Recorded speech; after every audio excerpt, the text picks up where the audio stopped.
싹싹. 안녕하십니까, 삭입니다. 영상 내용 시작하기에 앞서서 구독자 1000명 달성을 자축하겠습니다. 제가 띄엄띄엄 유튜브 했어도 사실 2년이 됐거든요. 드디어 2년 만에 1000명을 달성했습니다. 구독해주신 여러분들 진심으로 감사드립니다. 앞으로도 여러분들의 투자 도우미가 될 수 있도록 좋은 컨텐츠 잘 만들어 가도록 하겠습니다. 그리고 1000명까지 포기하지 않은 삭 그대에게도 감사의 박수를 보내겠습니다. 자, 그럼 오늘은 세젤 쉬컨 11번째 시간인데요. 오늘의 주제는 비쌀 때 사고 쌀 때 팔아라 입니다. 뭔가 말이 안 되는 얘기 같죠? 일부러 넌센스로 문장을 만들어 봤습니다. 정확하게 풀자면 가격이 많이 오르고 있는 주식을 사서 들고 가다가 힘 빠질 때 던지라는 뜻입니다. 이를 모멘텀 전략이라고 하는데요. 효율적 시장 가설과는 달리 실제로 주식시장에서는 잘 오르고 있는 자산이 한동안 계속 잘 오르는 특성이 있기 때문에 일정 기간 동안 좋은 성적을 보이는 주식의 추세에 올라타서 추세를 최대한 누리고 빠지는 전략을 말합니다. 모멘텀 전략도 크게 절대 모멘텀 전략 그리고 상대 모멘텀 전략 이렇게 나뉘는데요. 어떤 한 자산의 가격 추세에 올라타는 것이 절대 모멘텀 전략, 그리고 두 자산 간에 더 좋은 모멘텀에 올라타는 것이 상대 모멘텀 전략입니다. 오늘은 특히 이 중에서 절대 모멘텀으로 멋진 수익률을 만드는 전략을 발굴해 보도록 하겠습니다. 오늘도 백테스팅 툴을 하나 사용해서 전 세계적으로 이 현상이 존재한다는 것을 증명하려고 합니다. 정확히는 7개국에 대해서 테스트해 볼 것이고요. 제가 테스트하려는 도구는 두물머리에서 개발한 올라떼라는 툴입니다. 유료 광고 포함이라는 문구가 없듯이 그냥 제가 돈 주고 사서 구매한 이용권으로 테스트하는 겁니다. 자, 그러면 올라떼, 지금 이 올라떼.com 백테스트라는 경로로 들어오면 다음과 같은 화면을 보실 수가 있는데요. 이 기본 설정을 보시면 국가를 선택할 수 있고 시작 시점과 종료 시점을 선택하고 거래할 때 드는 비용, 그리고 얼마나 종목수를 가져갈 것인지, 그리고 리밸런싱 주기, 정리할 기준, 그리고 섹터에 대해서 선택을 할 수 있습니다. 오늘은 대부분은 디폴트 옵션으로 테스트를 할 거고요. 특히 여기서 이 정렬 기준 같은 경우는 이 30개 종목을 고를 때 어떤 순서로 종목을 뽑을 것인지에 대한 내용인데, 이 부분은 조금씩 바꿔가면서 테스트를 하도록 하겠습니다. 이 모멘텀 전략을 활용하기 위해서 여러 가지 팩터가 제공되고 있는데, 저는 이 중에서도 특히 이 가격에 대한 부분, 그리고 이 수익률에 대한 부분을 팩터로 활용해서 백테스트를 해보도록 하겠습니다. 저는 오늘 3개월 수익률로 테스트를 해보려고 해요. 3개월이면 이제 분기당 한 번씩 모멘텀을 체크한다라고 보시면 되겠고요. 그래서 이 3개월 수익률을 체크하면 이 3개월 수익률이 상위 20%에 있는지, 상위 10%에 있는지, 혹은 하위에 있는지 이런 부분을 고르실 수가 있습니다. 저는 이 중에서 상위 20%, 다시 말해서 3개월 중에 가장 가격이 많이 오른 상위 20% 종목 중에서 30종목을 선정하는 것으로 하겠습니다. 그리고 이 3개월 수익률에 맞춰서 리밸런싱 주기도 3개월마다 한 번씩 리밸런싱을 하면서 분기마다 그 분기에 가장 가격이 많이 오른 종목만 사서 이 3개월마다 갈아치우는 그런 전략을 테스트 해보도록 할게요. 자, 그럼 미국에서 30종목을 사면서 2005년부터 2022년까지 이 절대 모멘텀 전략을 테스트 해보도록 하겠습니다. 바로 이 백테스팅 버튼만 누르면 백테스트가 이루어지는데요. 자, 보시면 백테스트를 돌리니까 이 밑에 있는 회색 그래프가 S&P 500에 대한 부분이고요. 그리고 이 초록색 그래프가 방금 제가 설정한 전략에 대한 성적입니다.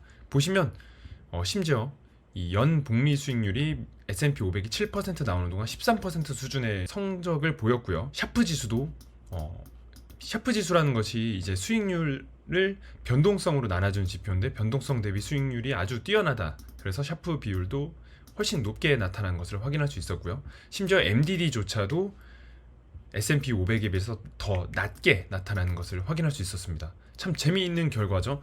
비싸 보이는 종목을 사서 그것을 3개월마다 교체를 했는데 오히려 비싸 보이는 종목이 하락폭도 더 작았고 수익률도 더 높았다는 겁니다. 이게 바로 모멘텀 전략의 특성이다 라고 이해하시면 되겠어요.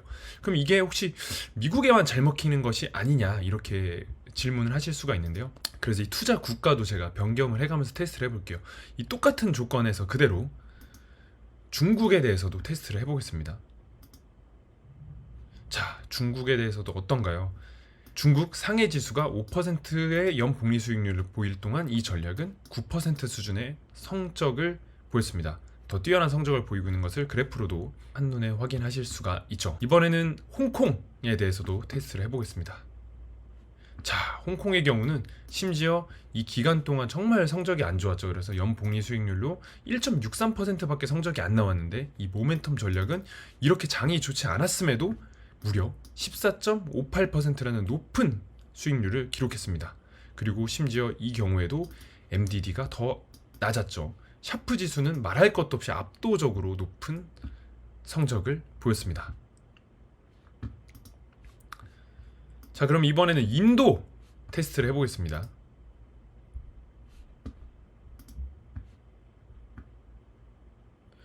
이 경우 지금 제가 제 계정으로 로그인하지 않아서 무료는 이처럼 하루에 테스트할 수 있는 횟수가 막혀 있는데요. 제 계정으로 로그인하고 다시 돌아와서 말씀드리도록 하겠습니다. 자, 이제 제 계정으로 로그인했는데요. 저는 이제 이용권을 구매했다 보니까 이 프로페셔널이라고 나와 있습니다. 다시 그러면 인도에 대해서 테스트를 해보도록 하겠습니다. 자, 인도의 경우 마찬가지입니다. 인도의 문바이 지수 같은 경우는 연복리 수익률이 13.22%였는데 이 모멘텀 전략을 사용했더니 무려 25% 수준의 엄청난 성적이 나왔습니다. 이번 경우에는 조금 아쉽게 최대 손실은 이 기간에 조금 더 세계 금융위기 구간에 조금 더 높게 나온 것을 확인할 수가 있습니다. 이번엔 일본으로 가보겠습니다. 일본의 경우도 이렇게 낮은 수익률을 보이는 동안 그래도 4.1%로 시장은 초과하는 수익률을 보였습니다. 샤프 지수도 거의 2배 가깝게 높은 성적을 보였고요. 일본의 경우도 조금 아쉬운 부분은 MDD는 조금 더 높게 나타났습니다. 자, 이번에는 우리나라입니다. 우리나라는 과연 어땠을까요?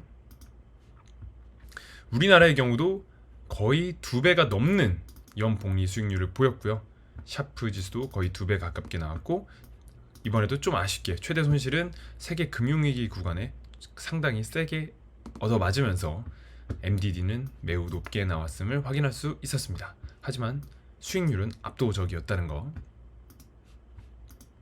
이번엔 베트남으로 가보겠습니다. 자, 베트남의 경우 이번에도 이겼습니다. 베트남의 경우는 이제 MDD가 아주 낮게 나왔고요. 이 경우는 이 앞부분에 아마 데이터의 어떤 한계가 좀 있는 것으로 보이고요. 그래서 이 지수에 비해서는 이 종목을 선정하지 못했기 때문에 아마 투자가 늦게 시작된 걸로 보여서 아마 이 부분은 제가 2010년으로 아마 다시 조절하고 테스트를 한 것이 좀 좋을 것으로 보이네요.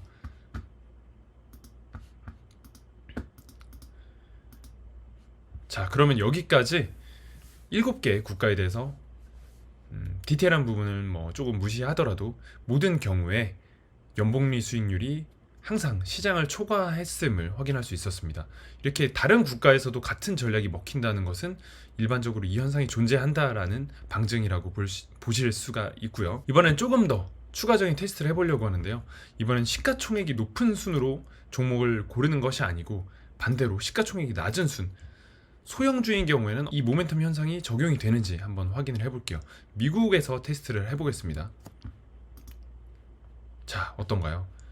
아주 압도적으로 높은 수익률을 보였습니다. 역시나 소형주에서는 수익률이 상당히 높게 나오는 것을 확인하실 수가 있고요. 심지어 이 경우 미국에서는 MDD조차 매우 낮게 나와서 샤프 지수가 2배 넘는 성적을 보였음을 확인할 수가 있었습니다.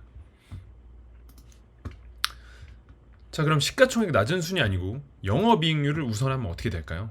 일반적으로 이 모멘텀 전략, 이익률이 높은 기업에 잘 먹힌다고도 알려져 있는데요. 한번 테스트를 해보겠습니다.